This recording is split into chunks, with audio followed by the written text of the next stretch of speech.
Wah, hebat sekali ya. Negara sudah mau maju, malah ada yang bikin lomba konyol. Sayembara 16 miliar buat cari bukti ijazah palsu Presiden Jokowi. Bukan fokus urus negara, malah sibuk cari sensasi. Bukan memperkuat kepercayaan publik, malah mempermalukan diri sendiri. Benar-benar ngawur dan keterlaluan. Kalau sudah begini, yang harus dikritik bukan cuma ide sayembara bodoh ini, tapi juga nalar politik yang sudah diseret-seret ke jurang dendam buta. Sekarang, mari bicara serius. Ibu Megawati Soekarno Putri, orang yang dulu mengusung Jokowi dari wali kota sampai presiden, sekarang seolah mau buka sayembara.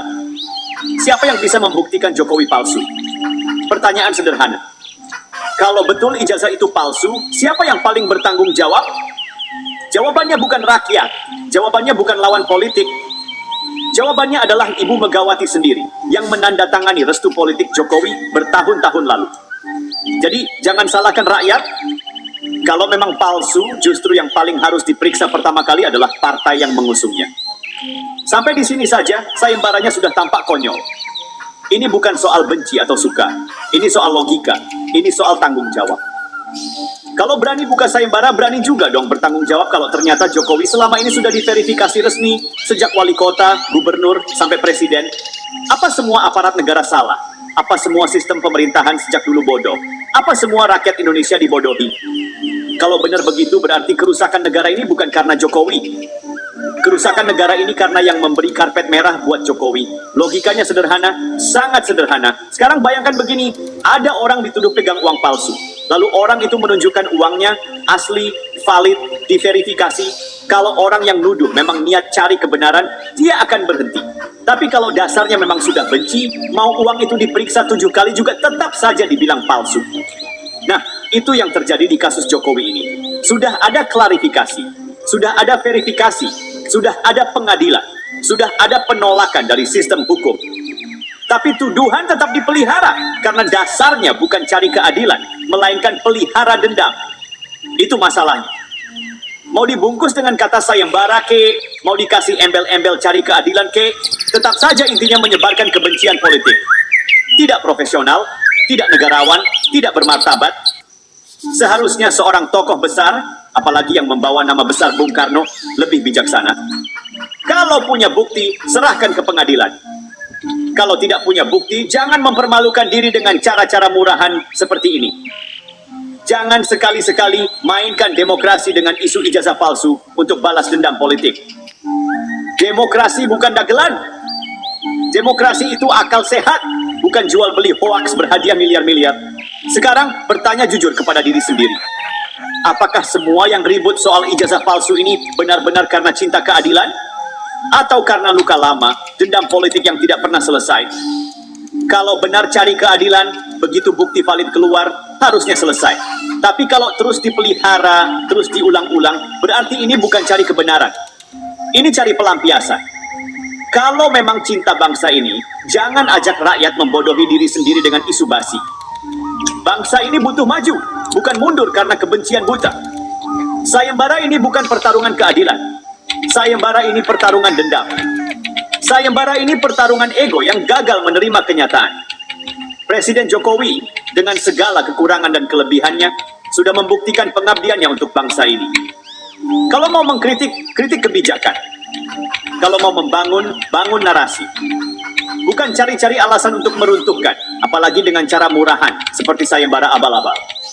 Sudah cukup, bangsa ini sudah terlalu capek dipermainkan oleh elit yang tidak bisa move on. Mari realistis, kalau Megawati benar-benar serius buka sayembara 16 miliar buat cari bukti ijazah palsu Jokowi, maka pertanyaan logis berikutnya tidak bisa dihindari. Kalau Jokowi palsu, berarti yang merekrut Jokowi juga bertanggung jawab, kan? Siapa yang merekrut? Siapa yang mempromosikan? Siapa yang berkali-kali menyodorkan Jokowi ke rakyat? Jawabannya satu, Megawati sendiri.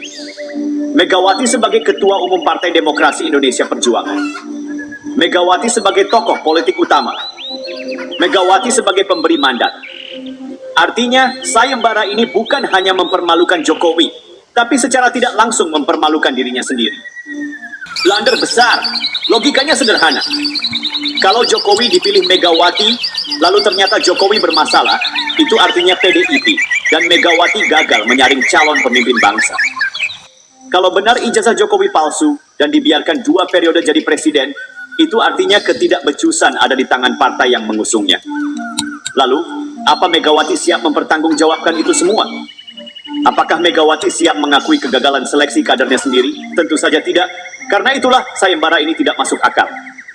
Sayembara ini hanya manuver putus asa dari pihak yang kehilangan kontrol politik, lalu mencoba membalikan meja dengan cara murah.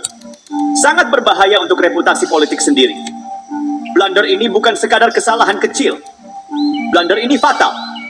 Fatal karena membuka luka internal Partai Demokrasi Indonesia Perjuangan sendiri. Membuka peluang lawan politik untuk menyerang balik. Membuat rakyat bertanya, selama ini Megawati ngapain? Kok bisa Jokowi lolos terus? Fatal karena alih-alih merusak citra Jokowi, malah memperlihatkan kegagalan besar partai dalam kaderisasi. Fatal karena membuat rakyat yang cerdas malah semakin hilang rasa hormat kepada elit politik yang bermain drama seperti ini. Dan ingat, blunder politik terbesar adalah menyerang sesuatu yang justru memperkuat musuh sendiri. Dalam kasus ini Jokowi malah makin kuat. Kenapa? Karena publik melihat serangan ini sebagai serangan personal, bukan serangan berbasis data. Dalam politik dunia, serangan semacam ini disebut political suicide. Bunuh diri politik. Kalau dalam dunia strategi disebut backfire, serangan yang malah menyakiti diri sendiri. Sama seperti kasus Donald Trump di Amerika. Ketika lawan-lawannya terlalu agresif menyerang tanpa bukti kuat, Trump malah tambah besar.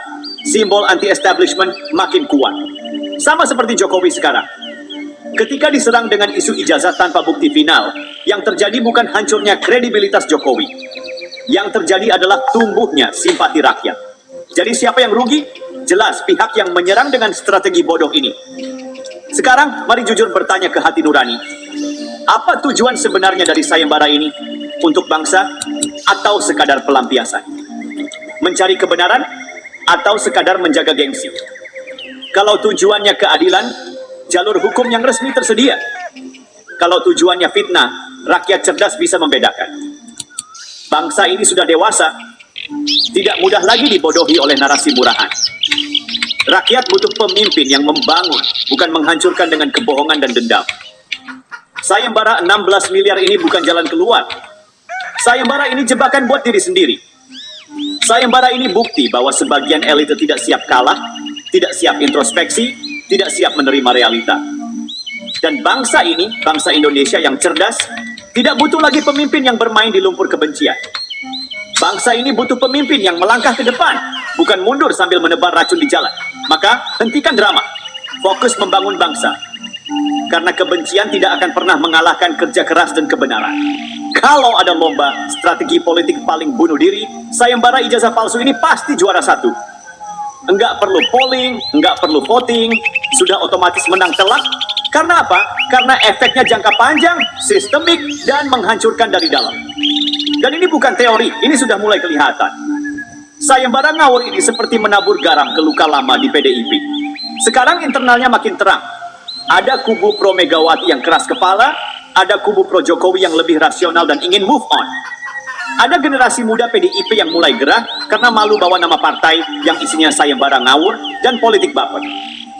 Sampai 2029, kalau pola ini berlanjut, PDIP dipastikan pecah menjadi 2 atau 3 faksi, kehilangan dukungan generasi muda, tersingkir dari posisi elit nasional, kecuali berkoalisi dengan partai lain yang lebih sehat. Kenapa? Karena rakyat Indonesia, terutama pemilih muda, 2029 tidak mau dipimpin orang-orang yang sibuk ribut ijazah, sementara negara butuh solusi konkret buat ekonomi, energi, dan geopolitik dunia. Megawati tadinya punya modal sejarah besar. Putri proklamator, mantan presiden, tokoh besar reformasi.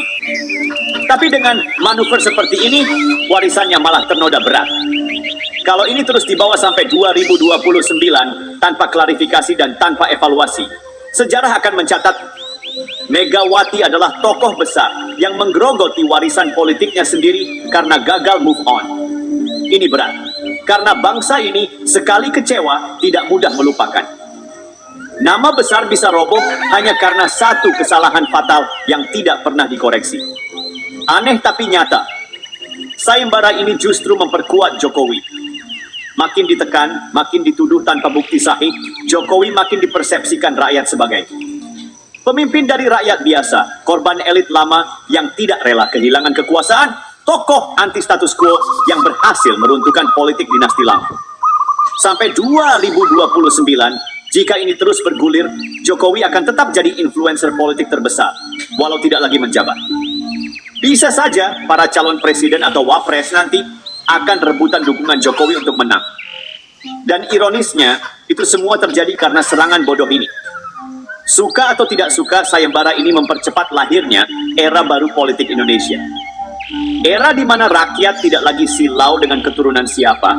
Era di mana yang dinilai adalah kinerja dan integritas. Era di mana elit lama dipaksa pensiun atau berubah. 2029 nanti akan jadi titik kritis. Kalau elit lama masih bawa pola sayembara ijazah sebagai senjata politik, rakyat akan menghukum mereka lewat suara.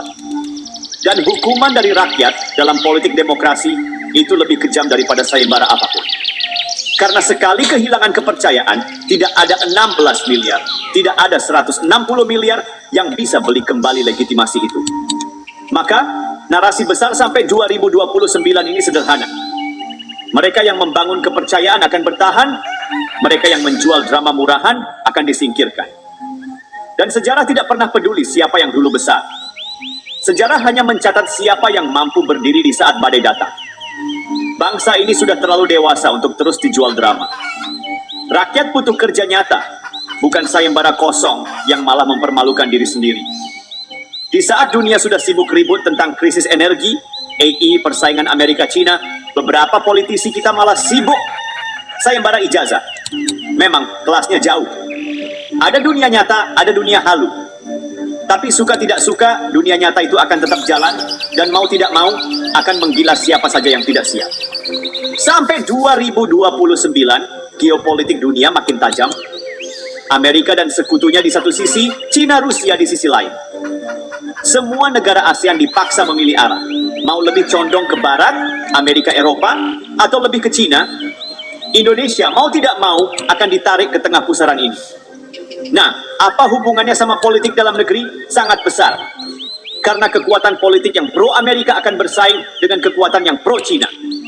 Kalau politisi Indonesia masih sibuk jualan isu receh kayak ijazah palsu, maka yang terjadi adalah Indonesia hanya akan jadi penonton di pertarungan besar dunia. Padahal posisi strategis kita di Indo-Pasifik ini kunci banget. Kalau salah ambil sikap, 2029 bisa jadi tahun kekalahan diplomasi Indonesia. BRICS, Brazil, Rusia, India, China, South Africa, sekarang makin menggeliat. Mereka bikin kerjasama dagang, mata uang baru, sistem keuangan tandingan IMF. Indonesia ditawari untuk lebih dekat. Kalau Indonesia pintar, ini bisa jadi peluang emas. Diversifikasi ekonomi, kedaulatan finansial lebih kuat, akses ke teknologi dan energi murah dari China dan Rusia. Tapi, lagi-lagi, itu butuh pemimpin nasional yang fokus ke isu global, bukan pemimpin yang sibuk debat ijazah sambil main sayembara. Kalau 2029 Indonesia masih dipimpin elit yang sibuk drama, jangan kaget kalau akhirnya negara ini cuma jadi pasar, bukan pemain dalam ekonomi global baru. Ingat ini baik-baik. Di 2029, bonus demografi Indonesia lagi di puncak. Anak muda usia 20-35 tahun, jumlahnya dominan. Generasi ini lahir di era internet, tidak bisa lagi dibohongi dengan drama politik basi. Kalau politikus masih pikir rakyat bisa digiring pakai narasi abal-abal, akan dihukum lewat TPS. Yang jualan kerja nyata akan dipilih, yang jualan drama akan ditinggalkan. Rakyat Indonesia sudah terlalu pintar untuk dijual cerita konspirasi tanpa bukti. Sekarang, siapa calon yang punya modal global kuat untuk 2029? Jawabannya sederhana. Prabowo sudah punya hubungan baik dengan Amerika dan Cina.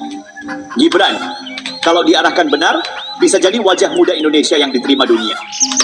Kalau Prabowo sehat dan Gibran bisa menguasai panggung internasional, kombinasi ini berpotensi besar memimpin Indonesia tetap netral aktif dan tidak terjebak jadi budak blok barat atau timur. Tapi kalau lawan politik mereka hanya jualan isu basi macam ijazah palsu, tanpa peta global, tanpa strategi ekonomi dunia, maka bisa dipastikan Pilpres 2029 akan jadi pemakaman politik bagi elit-elit lama yang gagal move on.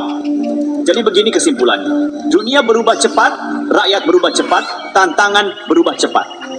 Sementara sebagian politisi kita masih hidup di masa lalu, sibuk memperpanjang dendam pribadi jadi sayembara.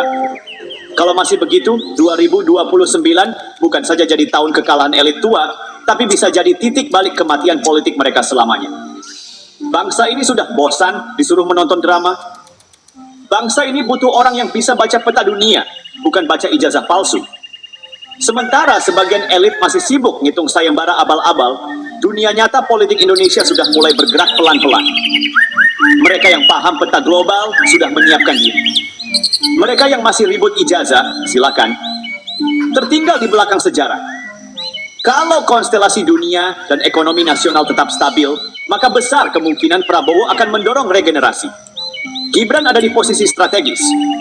Muda, nasionalis, diterima kalangan internasional, dan dekat dengan pemilik modal baru, baik lokal maupun global. Kalau Gibran bermain cerdas, membangun citra sebagai juru bicara generasi baru, tetap berjarak dengan politikus tua yang bau dendam, fokus pada isu konkret, energi, pangan, AI, pertahanan, maka Gibran akan sangat dominan di Pilpres 2029. Bukan karena nama besar bapaknya saja, tapi karena kebutuhan zaman yang berubah. Kalau Gibran gagal menjaga momentum, ya siap-siap disalib kandidat lain yang lebih relevan. 2029 itu tahunnya kandidat non-tradisional. Kandidat orang baru yang berbicara soal krisis global, teknologi, energi, bukan soal ijazah, bukan soal drama lama. Siapa kandidat potensial? Militer muda, jika ada jenderal muda cerdas yang mau tampil. Teknokrat muda, pengusaha teknologi, ekonom progresif, kepala daerah inovatif, gubernur atau wali kota yang kerja nyata. Mereka ini yang bisa merampok suara anak muda, karena pemilih milenial dan Gen Z akan lebih dari 60% suara nasional 2029. Jadi jangan kaget, partai besar sekalipun bisa hancur lebur kalau masih jualan narasi usang. Partai yang masih jualan isu basi macam konspirasi ijazah akan menghadapi tsunami perlawanan diam-diam dari rakyat. Karena publik makin dewasa. Mereka ingin harga beras stabil, lapangan kerja nyata, kedaulatan digital, energi murah. Kalau partai tidak mampu bicara soal itu, goodbye, tidak peduli seberapa besarnya dulu. Yang bertahan adalah partai yang berani reformasi internal, berani mendengarkan suara muda, berani mengusung isu global nyata. Kalau masih sibuk sayembara receh, ya siap-siap jadi fosil politik. Amerika dan Cina akan sangat agresif mencoba menggoda kandidat Indonesia. Siapa yang mereka sokong? Biasanya bukan karena cinta, tapi karena kepentingan geoekonomi. Cina akan sokong kandidat yang mau buka keran investasi Belt and Road, mau jaga stabilitas Laut Natuna Selatan. Amerika akan sokong kandidat yang mau masuk blok Indo-Pasifik ala Washington, mau batasi pengaruh Huawei, TikTok, dan teknologi China. Jadi 2029 itu bukan cuma pilpres nasional, tapi juga pertarungan proksi global. Kandidat yang tidak sadar peta ini akan kejebak, jadi boneka tanpa sadar. Perang 2029 bukan lagi perang konvensional, tapi perang naratif warfare. Buzzer bayaran, akun robot, serangan informasi akan membanjiri sosial media. Narasinya bisa macam-macam. Fitnah pribadi, hoax ekonomi, provokasi agama, polarisasi sara. Kalau rakyat tidak pintar, negara ini bisa pecah tanpa perlu satu peluru pun ditembakkan. Itu kenapa elit nasional harus lebih cepat berpikir, lebih dewasa dalam bertarung, lebih peka membaca arah global. Kalau masih sibuk adu ijazah palsu-palsuan, ya wassalam. Kalau 2024 kemarin elit gagal membaca arah, 2029 tidak ada maaf. Karena dunia tidak menunggu bangsa malas berpikir. Yang masih jualan sayembara bodoh akan dihukum oleh sejarah. Yang cepat beradaptasi dengan perubahan dunia akan memimpin sejarah. Bangsa ini sudah capek dipaksa nonton drama. Bangsa ini ingin maju. Maka elit politiknya harus mau belajar atau minggir. Kalau ada elit yang masih bangga buka sayembara abal-abal cari ijazah palsu, di tengah dunia yang makin berdarah karena perebutan energi, pangan, teknologi, maka elit itu pantas disebut apa? Pantas disebut fosil sejarah. Rakyat sudah capek, rakyat sudah muak. Rakyat ingin pemimpin yang bekerja, bukan pemimpin yang sibuk drama dan sayembara. tahun 2029 bukan tentang siapa lebih pandai fitnah, tetapi tentang siapa lebih siap bertarung demi bangsa di dunia baru yang brutal. Kalau masih pikir Indonesia ini panggung sandiwara murahan, lebih baik minggir sekarang sebelum digilas sejarah. Bangsa ini besar, bangsa ini kuat, tapi bangsa ini butuh pemimpin yang logika dan hatinya sama besarnya. Bukan pemimpin yang logikanya tumpul, hatinya kerdil. 2029 adalah milik mereka yang waras, bukan milik mereka yang baper. Ingat baik-baik, kalau tidak siap berubah, sejarah akan membuang mereka seperti sampah jalanan.